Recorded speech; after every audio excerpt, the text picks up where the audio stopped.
Hello, I'm Linda Ann Smith, and today I'm visiting outside of Studio ABC, a little over 2 hours drive from my home at Vicki Ross's studio. Vicki and I are both video creators for COLOURARTE.com. On this day, we were working on Yupo paper with twinkling H2Os, and when I finished my first one, I decided that I would try Silk's Acrylic Glazes on Yupo paper. Vicki and I are facing each other as we work, but you'll be able to peek over my shoulder and see what I'm doing. I've already started with a little raspberry wine and some olive vine.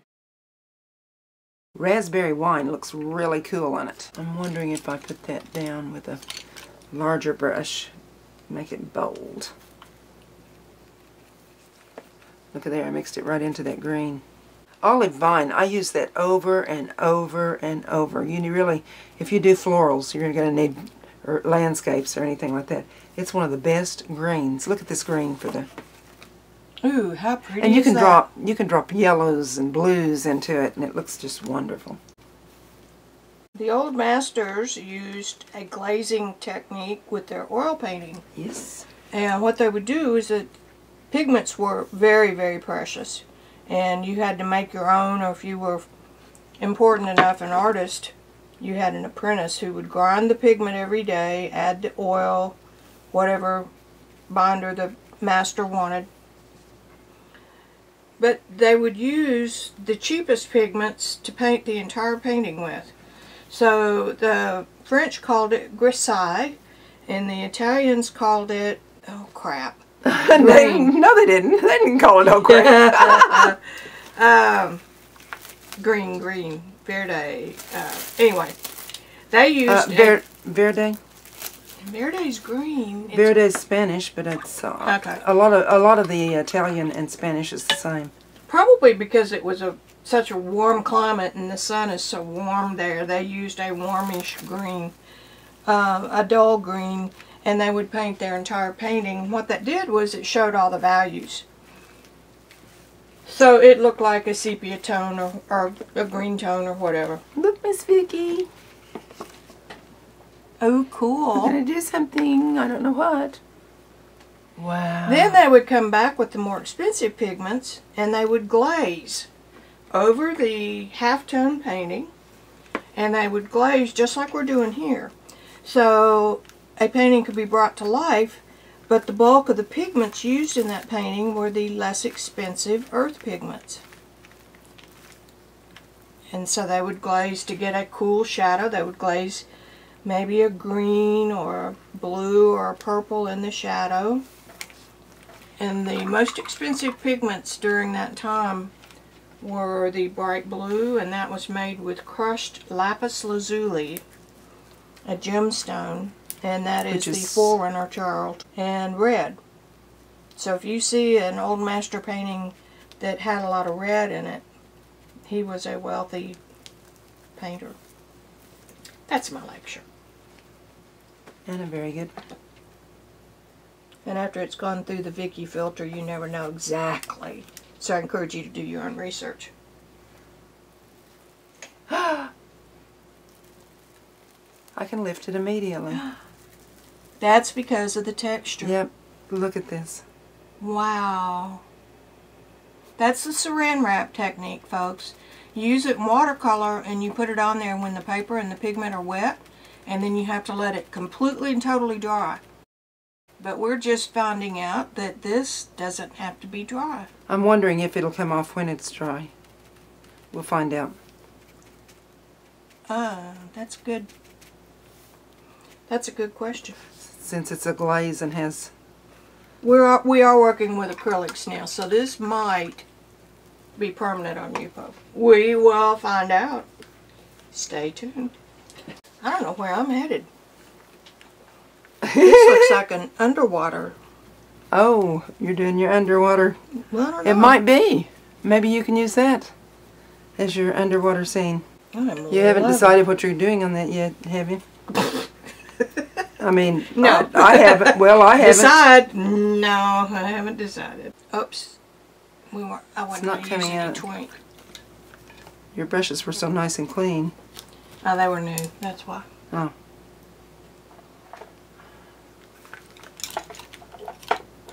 Ooh, Emperor's Gold.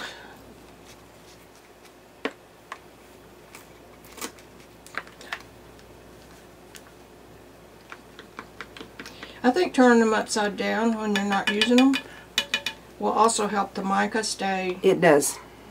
And I'm going to use this Emperor's Gold down here for my seabed. Turning them upside down does, I had forgotten, but that was one of the reasons. But the main reason they were turned upside down on this was I had used the ones that were turned upside down. And I wanted to... Oh, there was a method to There was a method to my madness, or there was madness to my method.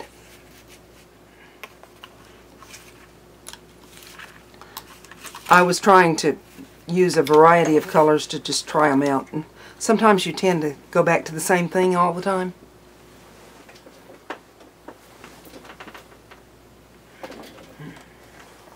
Okay, I'm going to work with the iridescent gold because it looks super on black, but I'm wondering what it's going to do.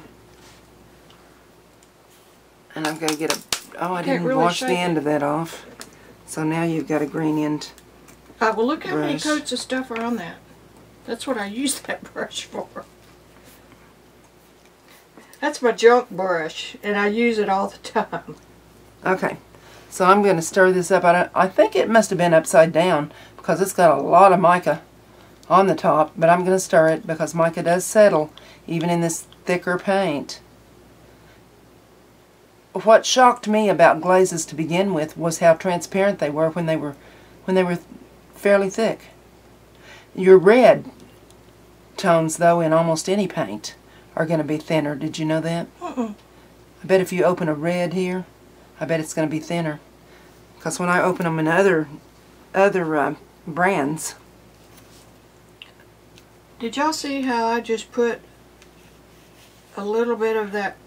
This is yellow. I can't read it. Anyway, see? It's that color. Is it mango? Oh, let me read it. Yes. Mango Mamba. I'm beginning to recognize some of the colors. I've worked with them long enough, so. I just barely put that on top of the blue that was dry, and it turned it green. Wow. So that's the value of glazing. And you have to work with it to figure out what it's going to do on top of different colors. And somewhere in this studio of mine that I dearly love, I have some gels that are used in the photography industry. And I can actually lay a colored gel over this, like a red one. I could put a red one down and see what it does to the colors that are underneath. I'm just dabbing this iridescent gold all over this. I'm going to go back to that plastic wrap again. This gold with the pink should turn some of the areas kind of a pastel orange, like dreamsicle color. I'm really liking that mango as a glaze. Yeah, this is going to be fun. I can see it happening already. This is what artists do when they're all alone in their studio. And this artist doesn't do enough of it. You're a planning artist, though. I am. I'm a, what do they call it? Spontaneous. Spontaneous. Yeah, I'll study a technique forever before I ever try it.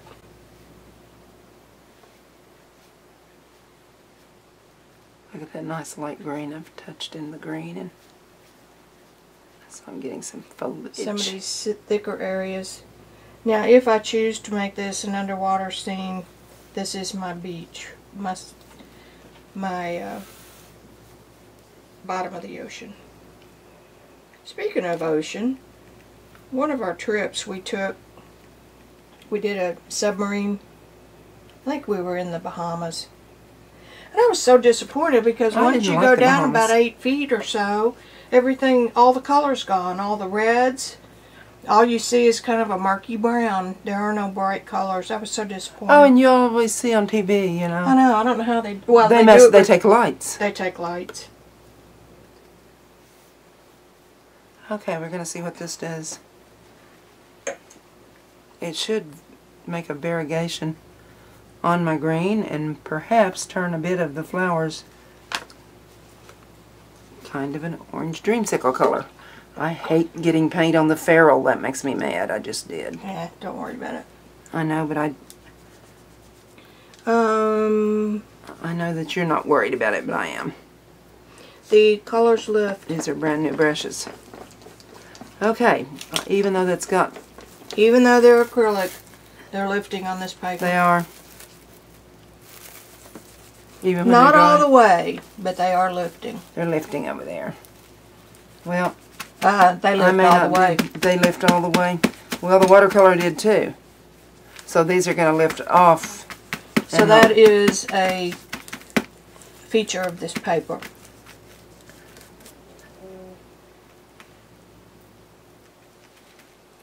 Somebody just buzzed, but your phone's over here behind me and mine's filming. Well, I think it will ring. Okay. Now that's disappointing because I thought I had something cool going here. What? That it's going to lift off. Well, that's good though, because you can go back in and get your Well, lights. but when it's completely dry, does it still lift off? Not unless you rub it. Okay. It's just like watercolor. Yeah, okay. I'm lifting this back because I want to see if I see a sky. I'm going to just kind of use my fingernail and go over this and see what happens. Experiment. It did look like it stained the paper here. I could probably get that back to white, but I just used a wet cloth. Here's Vicky's. Isn't that interesting? It does look underwater. Yeah, especially if this is your sand. Yep, it does. Turn it this way and look at it again. Now they should be seeing it the same way you are. Yeah, but when I turn my videos upside down most of the time. Most of the time I view it from here, but turn it around so it looks like they're looking from my direction. They are. Here. Oh, okay. And I don't have to leave that till it dries because it's going to lift off. Oh, I like the textures. Ooh, ooh, ooh. I like that leaf right over here. That's pretty. That's a pretty leaf. Take a look at it in the light. Pretty colors. Yeah, the composition is lacking. But I can deal with that. Well, I consider these kind of backgrounds. A face in this would be fun. So did you use water to lift your... Uh-huh. Okay. I'm going to use water to lift this back. Boy, it lifts very easily. You have to have a thirsty brush. I like thirsty better than an almost dry brush. Thirsty makes sense. Yeah, almost dry doesn't have an action. Right. Thirsty means it's going to soak it. Gonna sup it up.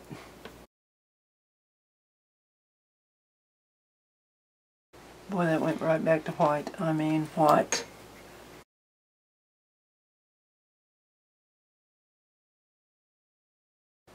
You know, the fun thing, a whimsy on a face would be fun on this too, because the fun thing about whimsy is the features are distorted to make it look fun and whimsical. I'm not sure I'm liking this. In fact, I don't like it, so I'm going to stamp it with, bring it back to something that I like. That's kind of neat to print with. Yeah, you're pulling up some neat shapes. Look at that. It prints well.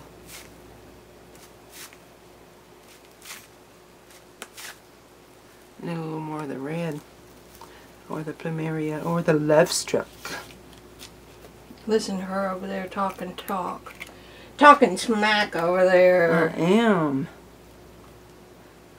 love struck.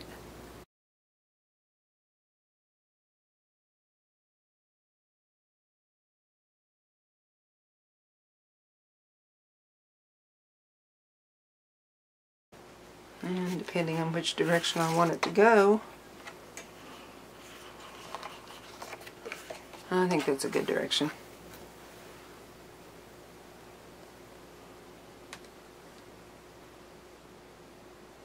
But That almost looks like a rose.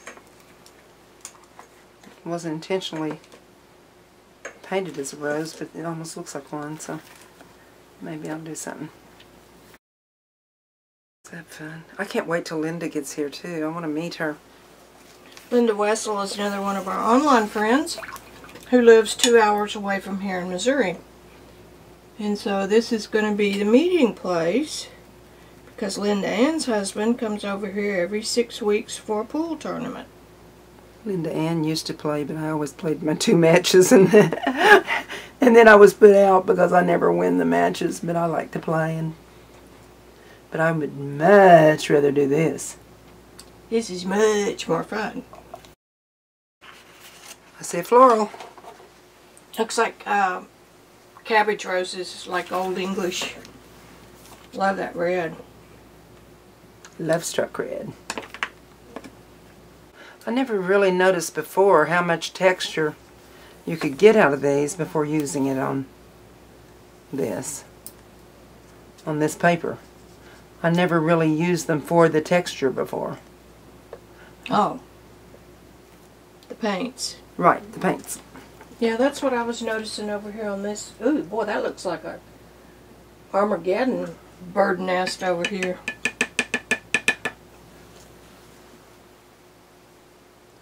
Pass your paper over and I'll pass mine over and you can see mine when you're to a stopping point.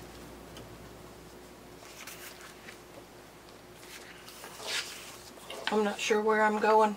I'm not either.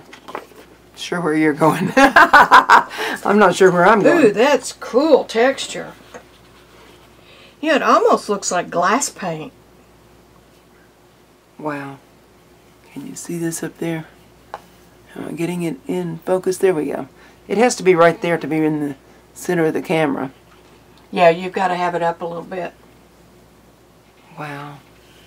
And I'm going to turn it to see it other ways.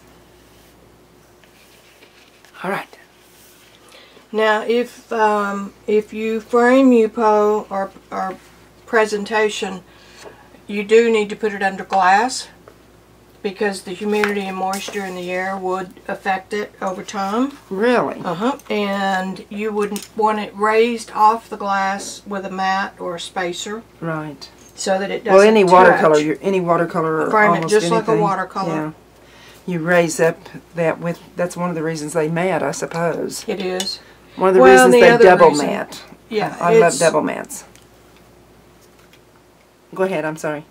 It's also an aesthetic because the it separates the painting from the wall it's hanging on. Right.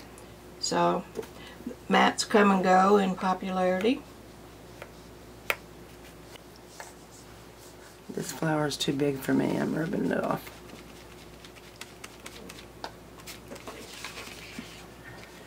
And it needs a little more white space. You know, I've found if I will discipline myself into having white space, that is very effective composition. But I tend to want to cover the whole page.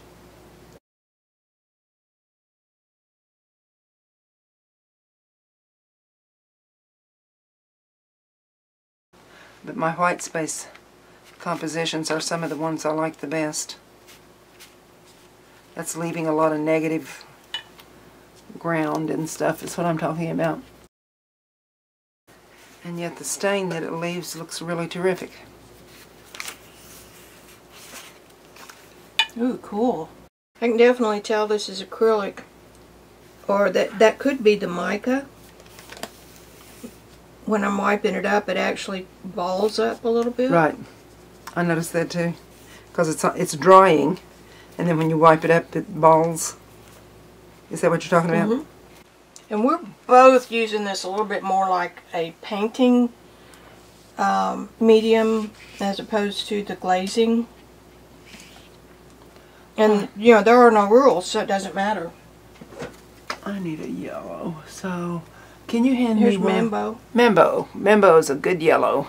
Membo, mango, membo, mamba. Oh, Mango mamba. close.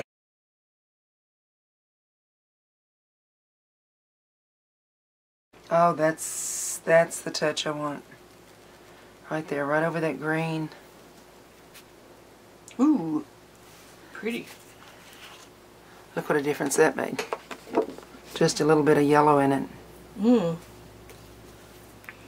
Cool texture. Oh, luscious. Kind of an impressionistic little painting.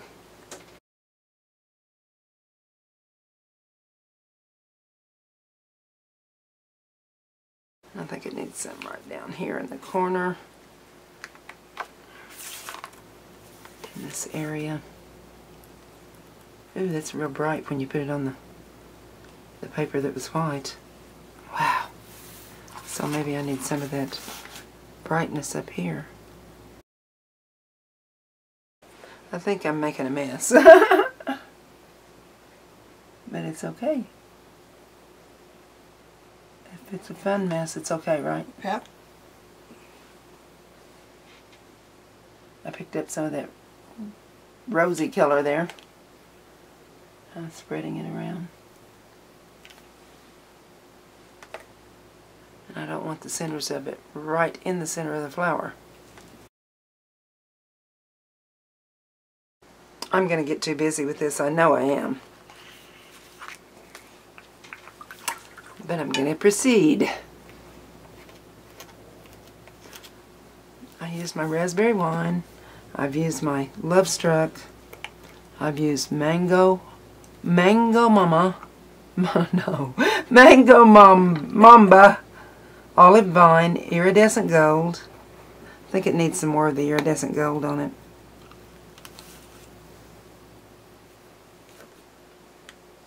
And maybe a touch of olive vine right in that area. Ooh, I need to leave some of the olive vine dark. That's going to bring it out. It was too all over the same. Yeah, too many the same size shapes. Yeah. So I'm breaking it up with this. And I'm going to leave it its pure color this time, not pull it back. The yellow I just put in was a twinkling H2O. Oh, really? Yeah. Well, it might be fun to mix them. I just did. You did it. And it's working? Yeah, of course. Now, is that looking better since I broke it up? Yes. Or is it still, is it getting too busy? I still think you might be able to... Now that's just my No, I'm just trying to see where you're talking about. Oh, well, you've kind of got a cluster here. Right. You could also use a little less intensity of color? No, see the size? That's what I'm talking about. Yeah. A lot. I'll just wait until it dries a little bit and go back. And then do another. Oh, yeah. That made all the difference in the world. Did. Thank you for that suggestion.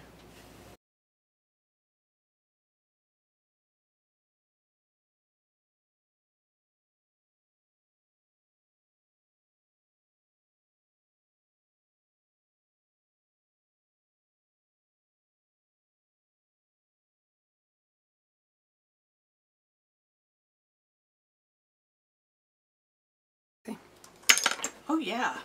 Yeah, it's much You know better. what I really would like to see is one of those flower groups combined into a bigger bloom, wherever your focal point is. Where are you talking? I don't have a focal point on this one. Okay, that's your point. Yeah, that's your point. I mean, that's my point. Is turn that into a great big flower. Yeah, right there. you could, and then this is in your upper right quadrant. You know, that would be right in here. Well, I don't know. I'm looking at it at a funny angle. It's too much in the center. Okay, then these right here become a great big flower. Yeah, and then you could flip a big it the red other one? way where I'm looking from. Or do I need a big yellow in here? That could be. And use those as the... Yeah, do a big yellow one. Right in... Yeah, maybe right in there. There. And might want to scrub it back to the white so that yellow pops. Yep. Listen to me, giving an art teacher. No, shoot. We learn from each other. It's not like, you know, the thing is, art is so broad that you could go, it's like you can the go world. Your whole life and never know everything. And I think it's good. It's like when I was writing for profit, you know. And now I've lost where I'm going to work. There it is. When I was writing for profit, one of the best things we did was give critiques. That's one of the best, is to work back and forth, not to get your feelings hurt. One of the hardest, most difficult persons to get past that was in my critique group, a lot of people couldn't stand him because he came down really hard on your work. I learned more from that man than I did from anybody else because they were too busy telling me how good it was, and I wanted to know what was wrong with it. Yeah, you don't need cheerleaders in your life. That's right. What your mom is for. What you need are people who can give you not only tell you what's wrong with it, but offer suggestions to fix it. Right. And remember that art, like all things, is very subjective, so you take it with a grain of salt. And he wasn't as harsh as they thought. He was actually giving them good advice, but they couldn't listen to it because it was their baby. They were too close to it. They couldn't see that he was right. Does that make sense? Yep, that's ego.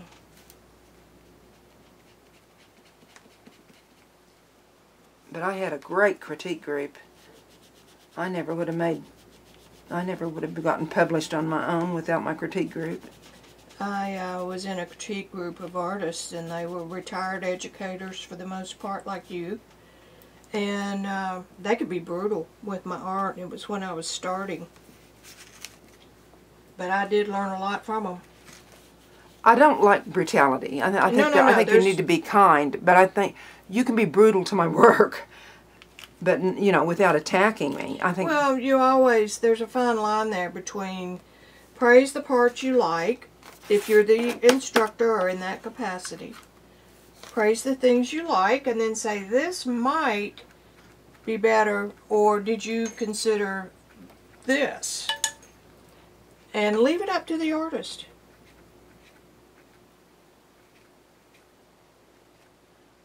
Ten times better.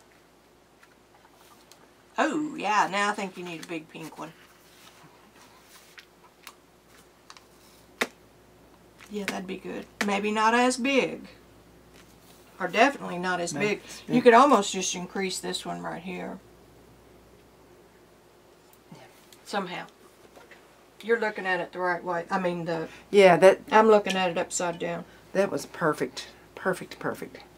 Even if I did it yellow, it would still work there. Mm-hmm. Maybe another yellow would be... You know, maybe a completely different pink would work. Maybe that wisteria would work there. But then I would have a problem of trying to balance it all over the page, and that would be... And you've got yellow scattered through. Now, you got to admit, that's fun to be able to pull it all the way back to white. It's like, mistake? I left that there so I could erase it. You're going to turn up with a really cool painting over there, girl. And see, I want it to go over this flower. So I'm going to get rid of part of that so it's peeking behind.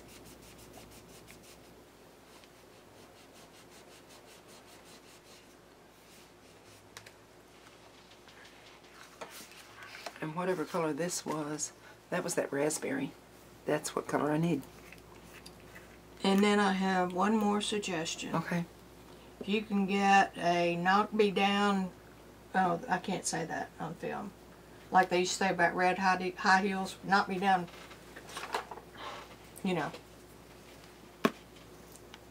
Or some little baby's breath type dots. Baby's breath dot. Mm-hmm.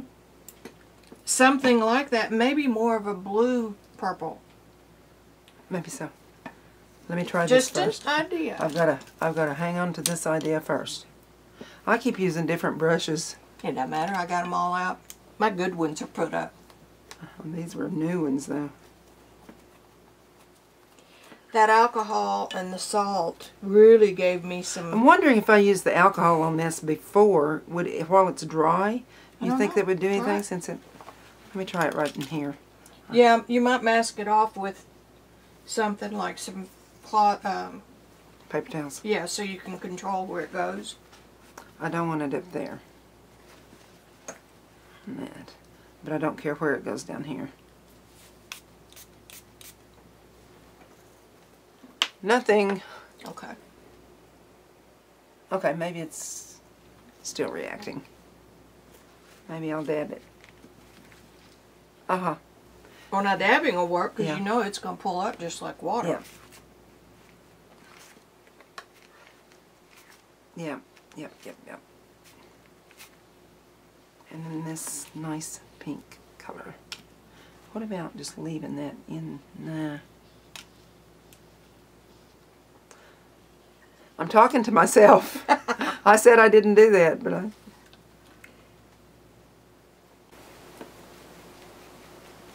Ooh, ooh, ooh, ooh, ooh.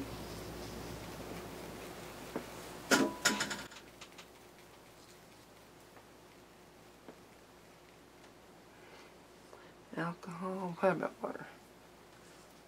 Alcohol, I think, is my favorite technique of the year. Absolutely.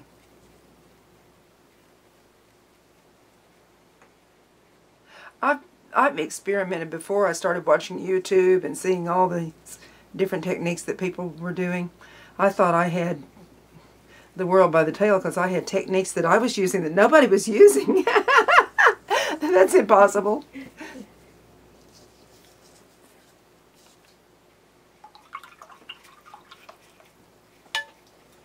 There's nothing new. It's all been done and redone and rehashed. And am I done? Or do I need some speckles? You need more darks. More darks. Go back over with that darkish, either the darkish green again, or a black. You could use a black permanent marker. I don't know what I have here, but that worked. Water. Yeah. Soften. Soften, soften.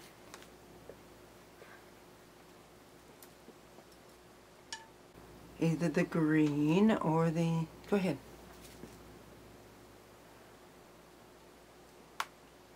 Oh, so we're working with the twinkling H2Os all of a sudden. Yeah, I bet. Yeah, well, what did you just dip into? Because that's a nice... That black cherry looks good on there. Yeah, it does. And it ties it from this flower into your dark red ones. Yeah, that's a good color theory point. You know, I'm doing it from 3 feet away, so... I need a pointy brush. Here. That one? You can take that one. Okay, now, where's the black cherry? There it is. There it is. I forgot what I was going to do. I knew exactly where I was going, and I don't know what I'm going to do. I don't know what you were going to do, but... Maybe stems with this, too. Okay. I think that'd be a good idea. It's so much fun to paint on somebody else's painting. Yep. And then you come back to yours and you go, oh, man. What was I thinking? Oh, it needs some of this color pulled down into here. I don't think it needs too much. What do you think now? Go back up to your yellow flower and pull a little bit of light out. Pull some lights. Oh, see your pink flower? With my paper towel? See your pink flower has some good light? And it needs a little dark shadow in it too. Or a center maybe. Over here. You might even see if you can get that to bleed out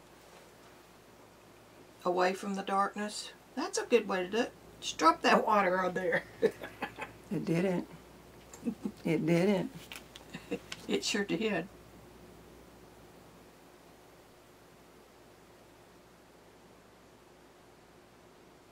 I can't tell y'all how much fun this is. I forget we've got a camera going. I know. I blended 2 into 1. Oh, cool. Look here. I think that made a difference. I blended this one into Oh, yeah, that made a big difference, Linda. And I think go over it with the... And the lights you pulled out of that top yellow one are perfect. Yeah, I like that. And I think I'm going to like this when it dries. It looks like a very abstract old rose. Yeah, I like this. I want to push that back. I just didn't like the harshness of these colors. That's okay. pretty. Push that back. It looks so much nicer. You know, wild roses, and they'd open all the way out, and you'd see that center. That's what that looks like. I don't think it needs the speckles now. No, I don't either. Let me see it from over there. Oh yeah, it's done. It's done. Cool. Look. Oh my gosh. How fun. And see, I would not have seen what to do. I might have tomorrow. Yeah. But I tell you what, pulling that white out of that yellow and that pink flower made those really pop out. Gave you a nice focal point. Yeah, it did. And leaving everything else undefined pulls your eye to the centers of those two flowers. This bothered me in this area, so I got rid of it. Scrubbing motion. Just left a tint of the color. Do I need to scrub this? No, I think that's all right. But you might do It another helps the blurred diagonal area somewhere on the left side. Like here? Right there. You might just pull pull that to the edge. Okay. Right in there. And now you've got two blurred areas. Really and that became a flower all of a sudden. Yep. Cool. Yep. Now give yourself one more up in here. And that'll give you 3.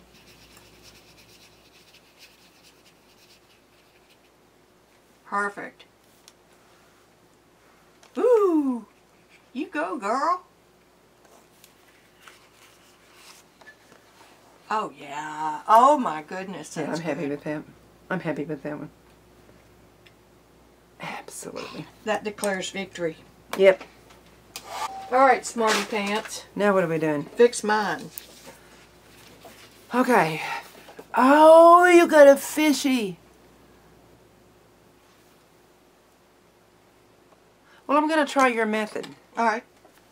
Of looking in the phone, and you put it above your head, and you look up. Up at it, so you can see it. Okay. It's got a lot of dark here and no dark over here. Okay. I think if you can pull small areas of dark, I like this texture, but pull small areas of dark in a couple of different directions right here, that might fix it. Okay, I'm having trouble with getting the fish bright and poppy enough. Wipe him out. Yeah. Wipe out that area right there. Wow. If you have the opportunity to paint with a friend, don't pass that up. This is so refreshing. Please give us a thumbs up, give us comments, share this video on your social media, and by all means, subscribe to my channel and to Vicki's channel. I'll list everything in the description box below. Thank you so much for watching.